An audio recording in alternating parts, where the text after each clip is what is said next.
అందరికీ నమస్తే. మగ పోరగాళ్ళు జర మమ్మగాని వీడియో చూసే ఉపాయం చెయ్యి. ఏమక్కర గుర్తింపురా దేవుడా, ఈ మగ పుట్టుబడి పాడైపోను. అసలుకు 100 ఏళ్ళు బతకమా బతకమా, 100 ఏళ్ళు కాదు, పుస్తకం ఇచ్చినాక 5-6 నెలలు బతకమా బతకమా అని అనుకునే రోజులు ముందలు ఉన్నట్టే ఉన్నాయి. చూడబోతే రోజుకో సాగు వస్తుందిలా. మొన్న మేఘాలయాలు ఏమైంది, పోయిన సంవత్సరం హనీమూన్ కానీ తీసుకుపోయి భర్తని ఉత్త పుణ్యాన్ని చంపేసుకొని వచ్చింది. ఎట చచ్చిందంటే నాకు ఏ పాపం తెలియదు, నా భర్త అంటే చాలా నాకు ఇష్టం, ఎట చచ్చిపోయింది అని కథల పడ్డది పెళ్ళం. ఇంకో గదే తరహాలో మళ్ళీ ఇది జరిగింది. ఎట జరిగింది అంటే ఇది రాజస్థాన్లో జరిగింది. ఎట్ట జరిగింది, వాకింగ్ కానీ తీసుకెళ్ళి ప్రియుడితో భర్తను చంపించిన భార్య వాకింగ్ కానీ తీసుకుపోయిందట. వాకింగ్ కొత్త పెళ్ళమట, 3 నెలలు ఆయనట పెళ్ళి అయ్యి. 3 నెలల పెళ్ళం కాబట్టి, కొత్త పెళ్ళం కాబట్టి ఎవరైనా కానీ ఏమంటారు, ఏ చెప్తే గది చేస్తారు. సాయంత్రం పూట వాకింగ్ పోదాం మొగడు అంటే సరే పోదాంపా పెళ్ళం అన్నాడట. మొగని పేరేమో ఆశీసు, పెళ్ళం పేరేమో సంజు. ఉంచుకున్న పెళ్ళం పేరు అంజు, మొగని పేరు ఆశీసు, పెళ్ళం పేరు అంజు, ఉంచుకున్న పేరు సంజు. అయితే ఈ అంజు ఆశీస్ ఇద్దరు కలిసి బయటికి వెళ్తాప్పుడు చిన్నగా నేను తాళం వేసి వస్తా అని చెప్పి తాళం వేసేటప్పుడు చెప్పిందంట. ఆ సంజు అంటూ ఫోన్ చేసినట్ట, నేను నా భర్త ఇద్దరం కలిసి బయటికి వెళ్తున్నాం వాకింగ్కు, ఈయన పని చేద్దాం ఇవాళ ఎట్లా చేసిరా అని చెప్తే, దాందే ఉందిలే నేను వస్తూనే ఉన్నా, మీరైతే వాకింగ్కి వెళ్ళరని చెప్పిందట. వాకింగ్కి వెళ్ళరని చెప్పగానే సరే దాందే ఉందిలే చిన్న పోదామని చెప్పిందట. పోదామని చెప్పగానే అని పని చేద్దామని ఫిక్స్ అయ్యి కూర్చురంట. అయితే ఎంతకంటే ముందేమైంది, పెళ్ళి అయిన కొత్తలనే ఈమె మొగని కాడికి బొమ్మంటే పోలేదంట. జరంత గొడవలు ఏర్పడి అలాగా ఒక 5-6 రోజులు 10 రోజులు అలాగ ఉండేసరికల్లా పెద్ద మనుషులంతా కూర్చొని కొత్తగా పెళ్ళి అయిన వాళ్ళు భర్త భార్యలు ఇద్దరు దూరం ఉంటే మానవుడు ఉంచే కాలం ఉంది, మీరిద్దరు మంచిగా ఉండాలని నచ్చజెప్పి పిల్లగానోళ్ళు పిల్లోళ్ళు ఇద్దరు ఒకడ కూర్చొని నచ్చజెప్పి పిల్లగాని అర్రలు తోలి ఇక మీ పని మీరు చేసుకొని మా పని మేము వెళ్ళిపోతున్నామని చెప్పి నచ్చజెప్పి పోయిరంట. ఆడంగీడంగా ఆడ ఏది 1-2 నెలలు కాపురం చేసిరంట. తర్వాత ఇక ఎంతకున్నా కానీ మనుషులనేమో ఆడోడు సంజు ఉండే, పుస్తకట్టినోడేమో ఆశీషాయ. ఈ సంజుగాంతో ఎట్లా శోభ చేయాలనుకొని ఏం చేసింది, ఈ పుస్తకట్టినోడు పని చేయాలనుకొని వాకింగ్ కానీ పేరుతో బయటికి వెళ్ళిందట. బయటికి వెళ్ళి చిన్నగా ఈయన పని చేసిందట. ఏం చెప్తుంది పోలీసులకు అంటే, గుర్తు తెలియని వాహనం తమను ఢీకొట్టిందని చెప్పిందట. అలాగే కారులో దుండగులు తన బంగారం మొత్తం, ఆ బంగారు ఆభరణాలు మొత్తం దొంగిలించారని వెల్లడించింది. అయితే సంజు చెప్పిన సమాచారానికి సంఘటన స్థలం పరిస్థితులని పొంతనలేకపోవడంతో ఆశీష్ శరీరంపై గాయాలు ఉన్నట్టు గుర్తించిన పోలీసులు అంజును గట్టిగా ప్రశ్నించిరట. నువ్వేమో యాక్సిడెంట్ అయిందని చెప్తున్నావు, ఇది యాక్సిడెంట్ అయినట్టు నాకు గుర్తలేదు, నిజం చెప్పు అంజు, ఎట్ట చచ్చిండు నీ భర్త, ఏం కథ చెప్పంటే, లేదు ఎవరో గుర్తు తెలియని వాళ్ళు వచ్చిరు, నా భర్తని గుద్దేసిపోయిరు, పోత నా బంగారు ఆభరణాలు కూడా ఎత్తుకపోయిరు అని కథలు పడతా ఉందట.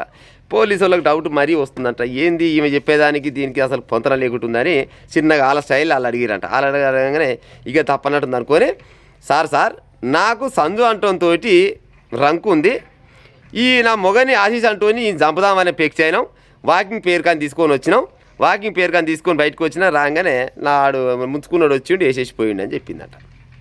పైన ఉత్త పుణ్యాన్ని కానీ చంపే.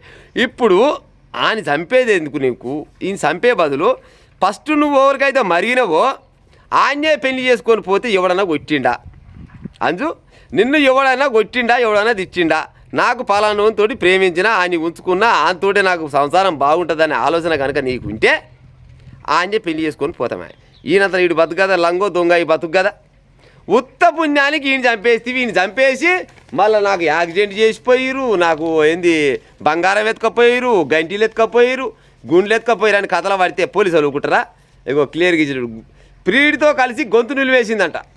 తమ ఇంటికి సమీపంలో ఉండే సంజు అనే వ్యక్తితో అంజుకి పెళ్లికి ముందు నుంచే సంబంధం ఉంది. పెళ్లి తర్వాత కూడా అంజు అతడితో నిత్యం మాట్లాడేది. అత్తింటి నుంచి పుట్టింటికి వెళ్ళినప్పుడు సంజును కలిసి అంజు తన భర్త ఆశీసు హత్య కుట్ర చేసింది. దీంతో పథకం ప్రకారం జనవరి 30వ తేదీ రాత్రి ఆశీస్ను వాకింగ్ పేరుతో ఓ నిర్మానుష్య రహదారికి తీసుకెళ్ళింది. అప్పటికే తన స్నేహితులు రాకీ అంటే అలియాస్ రోహిత్, బదల్ అలియాస్ సిద్ధార్థ్తో కలిసి మార్గమధ్యంలో మాటు వేసిన సంజు అవకాశం దొరికిన వెంటనే ఆశీష్పై దాడి చేసి గొంతు నిలిమి ఊపిరాడకుండా చేసి ఆశీష్ను ప్రాణం తీశారు. అనంతరం రోడ్డు ప్రమాదంగా చిత్రీకరించేందుకు ప్రయత్నించారు. ఈ దారుణాన్ని కనుగొన్న పోలీసులు నిందితులను మొత్తం పట్టుకురట.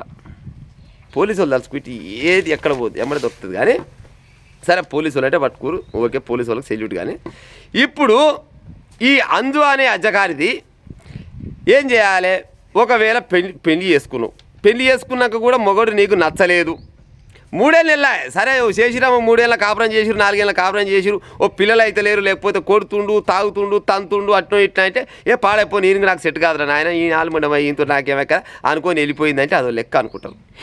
3 నెలలు అయిపోయా నెత్తి మాస్తరగా నెల వస్తుంటే పాడైపోను, 3 నెలలనే మరి ఆయన దగ్గర ఏం బలం చూసినామని అంటే నీకు ఆల్రెడీ సంజు అంతుంటూ సోపతున్నది, మరి పెళ్ళి అయినాకన్నా నాతోటి లేచిపోవచ్చు కదా. సరే ఆయన బతకనిచ్చి ఆయన అయ్యమ్మ కాడ ఇచ్చిపెట్టి ఏడుకో బయటికి పోతున్నా అని చెప్పి ఒక కూరగాయలకో బీరగాయలకో పోతున్నా అని చెప్పి గిట్టనే ఆ సంజు అంటోనికి ఫోన్ చేసి నేను పలానా షాప్ కాడ కూరగాయలకో బీరగాయలకో వస్తున్నారా నాయన నన్ను తీసుకొని బయటికి వెళ్ళిపోరా అంటే వెళ్ళిపోయి ఎక్కడన్నా ప్రపంచం చాలా పెద్దగా ఉంది, ఎడ బతికిన బతుకుదు కానీ దిగచెడదానా అజకారదానా ఉత్త పుణ్యానికి ఆయన చంపిపోతివి ఆశీస్ అంటోని ఆయన అయ్యమ్మకు దూరం చేసి మన అక్కయ్యలను దూరం చేసి మన అన్నదమ్ములకు దూరం చేసి గిసపోయింటి బడవ బజ్జాతి కథలు పడుకుంటా ఎంతమంది చంపుతారు చెప్పి గిట్టోళ్ళుగా ఇసపోయింటిని ఏం చేయాలి, నడి రోడ్డు మీద ఊరేసినా కానీ కూడా మారే కాలం లేదు పాడైపోయి. మరి ఫోన్లలో చూస్తురా లేకపోతే ఇన్స్టాగ్రామ్లు అయినాయా లేకపోతే వాట్సాప్ చాటింగ్లు అయినాయా ఈ ఫేస్బుక్లు అయినాయా ఏమైనాయో కానీ సినిమాలలో చూసి నిజం జరుగుతున్నాయా నిజాలు చూసి సినిమాలో జరుగుతుంది ఏం అర్థం కాని పరిస్థితి ఉందిలా. ఉత్త పుణ్యానికి ఆయన్ని ఇంట్లో ఉన్నోని బయట తీసుకుపోయి ఆనంతలాడు ఏదో టీవీ చూసుకుంటూ గుస్తే తెలంగాణ గుస్తే అయిపోవు కదా, వాకింగ్ పోదామని చెప్పి ఆయన్ని గొంతంతా నులివి చంపేసి యాక్సిడెంట్ అయి చచ్చిపోయింది అని చెప్తే నమ్ముతందుకు పోలీసు వాళ్ళు కానీ అయ్యమ్మ కానీ చుట్టాల పక్కలు కానీ తెలియదక్కోవాలనుకోవచ్చున. గిసవంటి అజకారిది ఈ పని చేసింది రాజస్థాన్లో జరిగిందంట. గిసవంటి పని చేయాలనుకునే వాళ్ళు ఉంటే మీకు చేతులెత్తి మొక్కుతున్న తల్లులారా, మీరు పోబుద్ది ఉంటే ప్రేమించిన నెమ్మడి పోరి కానీ పుస్తకట్టినోని మాత్రం సంపకూరి అది మహాపాపం పాడైపోద్ది. రేపన్నాడు మీరు జైలుకి పోయి వచ్చినా కూడా బయటికి వెళ్ళినా కానీ ఏమక్కరకు జైలుకి పోయినామని జనాలు అడిగితే నోట్లా తూ అంటే తూ అని ఊస్తారు మమ్మ. కానీ గా చెడ్డ పేరు తెచ్చుకుని ఉపాయం చేయకూరి, ప్రేమించుకునే బుద్ధి ఉంటే ప్రేమించుకోరి, ఉంచుకునే బుద్ధి ఉంటే ఉంచుకోరి, కాపురాలు చేసుకోరి లేకపోతే లేచిపోరి. అంతేగాని ఇంటికాడ ఉన్నోని మొగని చంపడం కానీ లేకపోతే మొగోడే గిసోడు పని చేసి ఆడోళ్ళని చంపడం కానీ గిసోడు పని చేయకూరి మమ్మ. కానీ ఇక ఉంటాం మరి.